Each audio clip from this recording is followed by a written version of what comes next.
Okay, so these are some of the things then that we would want to look at.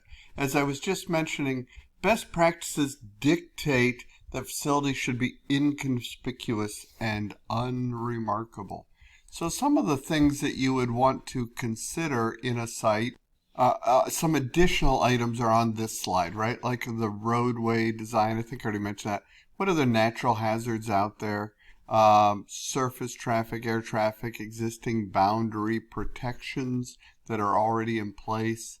Are there joint tenants? I missed that one before. Joint tenants that you have to work with that would add an additional interest to your cybersecurity work with physical security. And as I think I mentioned, a stable power supply. Okay, all very important. What about even lighting or windows or doors? Okay, even something as simple as notice the second to the last bullet, hinge pins on the secure side of the door. So normally hinges are where on the side where the door opens. That's how you know whether when you go to pull a handle, whether the door opens outward or inward, right? But on a secure door, you want to make sure that the hinge pins are on the secure side of the door so somebody couldn't take off the hinge pins and just remove the door, for example. But lighting and windows, you do not want to have windows in a server farm. You don't want people getting access that way, for example. So, we focused on this security, including the perimeter. And so the three elements to security are obstacles, detention, and then this response capability. As I mentioned earlier, that deter, detect, respond, etc. Right? And so in obstacles, any physical elements such as berms, fences, gates, bollards, etc. Lighting, as I just touched on, is also a valuable deterrent. You want to have entrances and exits and pathways. Even the parking lot should be lit up and on camera. As I mentioned, fences at least 8 feet high and using closed circuit TVs. All very important. Fencing acts as a first line of defense against those casual trespassers that I mentioned.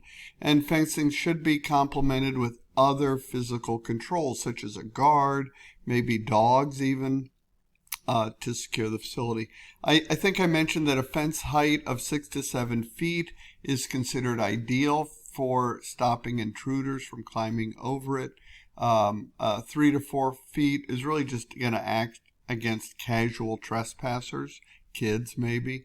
For critical areas, 8 feet high with barbed wire at a 45-degree angle, as I mentioned. Now in this slide, even notice the walls, right? The wall should go all the way to the ceiling. No false ceiling or drop ceiling, right? Those little panels that we can move. It should go from floor to ceiling and no stopping in between. You even want to check the ventilation system along the way, right? And you want to use monitoring systems. So I just mentioned ventilation system.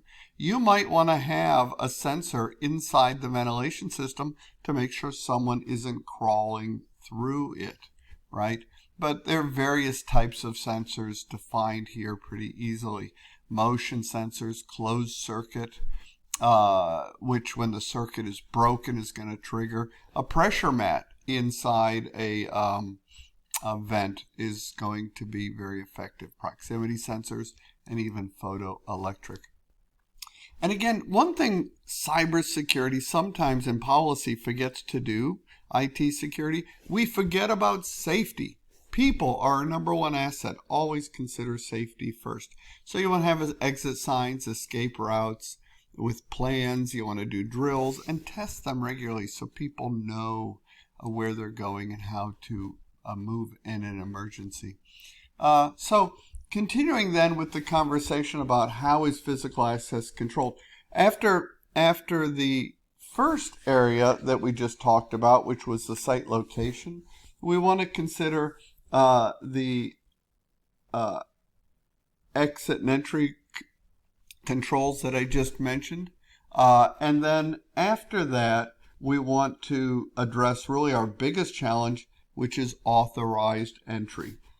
Which is, we want to be careful of fraudulent or forged credentials. That's why I mentioned you don't want to take a picture of somebody wearing their ID badge and put it up on Facebook, right?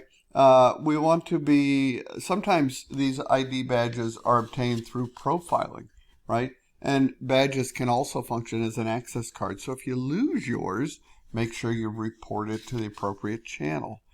And visitors should be required to wear identification that can be evaluated from a distance, like a different color on their badge, for example, is usually the way to go. Now, continuing with physical security controls, we want to make sure that the authorized persons are the ones that are gaining access. And you even want to create an audit trail. So people should sign things. Security personnel, physical security personnel should review the logs of entry and exit into facilities and that sort of thing. Now, what about rooms once you're, so we just talked about protecting the outside of a facility, but now you're in, you have a visitor badge, right? So in addition to securing buildings, the organization needs to secure the workspaces, right? So you want secure design controls. I mentioned the full height of the wall, for example, floor to ceiling, and not a false ceiling. You want to protect the ventilation system. You want to have alarms in place. You want to be able to log entry when you swipe your badge and have somebody audit or review it periodically is the way to go. Now, when you're working in a secure area, access control lists should be reviewed regularly, right? So please do that. And also, in a controlled area, a clean desk policy is absolutely essential. Documents that have protected or confidential or sensitive information, they are subject to either intentional or accidental disclosure, and that's unauthorized, right? The same would hold true for computer screens, right? Unauthorized access can be the result of viewing it, right? If I just leave it on, if I walk out of my office and don't put my computer to sleep, right? They could look at it. I used to have a guy that would shoulder surf. He would watch me while I would use my, because we were going to look at something on the computer together, and he would stand there and watch me load my password behind me. And I eventually told him, please stop. This is my space. Go around. And I hated to do it, but from a security perspective, I have to. So, because, and as I mentioned earlier, don't leave somebody alone in a room. Make them wait outside. It's not being rude, it's security. Because they could install a keylogger, for example, and then maybe make a follow-on appointment to come back and collect the keylogger, or maybe have it send signals out. If you have printers, they should be assigned to particular users, and you want to train people to go retrieve their copies right away. Don't leave them there. Physical security expectations and requirements should be part of the acceptable use policy, which we had a few weeks ago. You might want to note that for the final project. Physical security expectations and requirements should be in the acceptable use policy. Okay. Now, continuing with protecting equipment. So traditionally, protection controls were limited because, frankly, we had company-owned equipment. Really, that's not the case anymore. Increasingly, BYOD, bring your own device, as we discussed earlier in this course, is a key consideration, right? These are personal devices that may store, process, or transmit company information. So how are you going to protect it? From a technical perspective, I would require BitLocker. Well, BitLocker, which would do full disk encryption, right? As soon as they shut down their computer, the whole disk is encrypted. Nobody could read it because computers and phones often get stolen, right? It's very common. So to have full disk encryption is very important. Also, I want to remote wipe capability. I think a company by the name of Absolute does remote wipe capability. They can load their client on the system. And I would have that in the gold image, that and BitLocker. So everybody is getting these clients. But remote wipe. So once it's reported stolen, we can send a signal to wipe out anything on it, right? You want to make sure that there, if you have no processing, frankly, if you have no power, you have no way to process, right, data.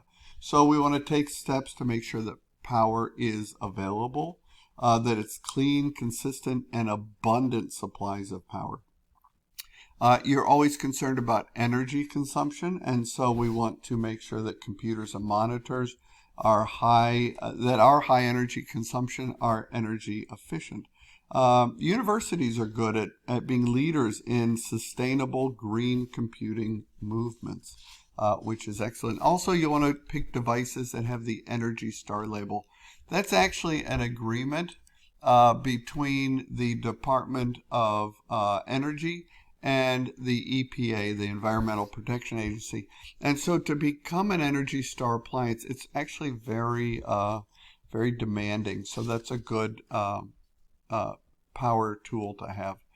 Even Google, though, Google says, you know, I had mentioned, because when I was growing up in this, the common knowledge is that a server farm should be about 70 to 74 degrees. But here's what Google found. Google found that most equipment can operate safely at 80 degrees or higher. And so they're able to save energy. I'd be careful with that. You may have to segregate some equipment to get there. So there's probably a deeper story. Okay. And then we are concerned about power protection, right? Systems often, we want that consistent, correct voltage level. And lots of things can cause a power surge, right? Lightning, damage from a storm, maybe load changes or heat waves, right? So on page 198 at the top, there are a couple of three good bullets with various definitions. A power surge is prolonged increase versus a power spike, which is momentary. Both bad. Prolonged brownout is prolonged low voltage. A sag is momentary. A blackout is prolonged power loss. A fault is momentary power loss. So you can do things to fix those by installing, for example, surge protectors, isolation transformers, uninterruptible power supplies known as a UPS, or even backup power is useful. So that's important. Now, what about a fire, right? So imagine the impact on the data center if you have a fire. Fire protection is composed really of three elements. Fire prevention controls is the first line of defense and includes hazardous assessments, even inspecting it regularly. And then there's fire detection and fire containment and suppression controls. Classes of fires are generally A, B, C, and D. This is a good example of some of the controls. You can use a sprinkler system, which is either wet pipe, dry pipe, or pre-action. You can pause this and read those definitions, fairly self-explanatory. You also want to have portable fire extinguishers around regularly. I mentioned the classes of fire, A, B, C, D, and now I add K for kitchen fires. And you can see here, mostly I'm concerned with A, B, and C, right? Which I would want to use water or foam for an A, for a liquid fire, gas or CO2, and for an electrical fire, gas or CO2 or dry powders are often used, okay? So what about disposing of equipment, right? There's a good section on disposing of equipment, disk wiping and degaussing that you want to read, and destruction on page 201 to 202 and 203. That pretty much wraps up today's conversation. I've enjoyed it. Physical security. I know it was fast, but frankly, we want to partner with them to make sure our technical controls are supported by their physical efforts to stop the enemy from getting access to our network. Thanks.